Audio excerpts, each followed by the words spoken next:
Halika na, sama ka sa biyahe ni Ezra. Ang sarap talaga namnamin ng mga tanawin sa probinsya. Sa daan pa lang papuntang bukid, marirelax ka na. Sabayan pa ng sariwang hangin, mapapapasalamat Lord ka talaga. Kapag nasa probinsya ka, hindi pwedeng mawala ang duyan. Dito ko madalas maalala ang nakaraan. Panahong napakasaya na paglalaro lamang ang inaatupag.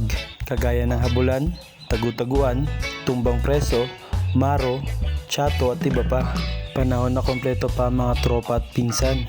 At pag nagkayayaan, siguradong maliligo na ng ilog. Ang sarap talagang balikan ng nakaraan dito sa probinsya. Minsan nga, matatawa ka na lang mag-isa.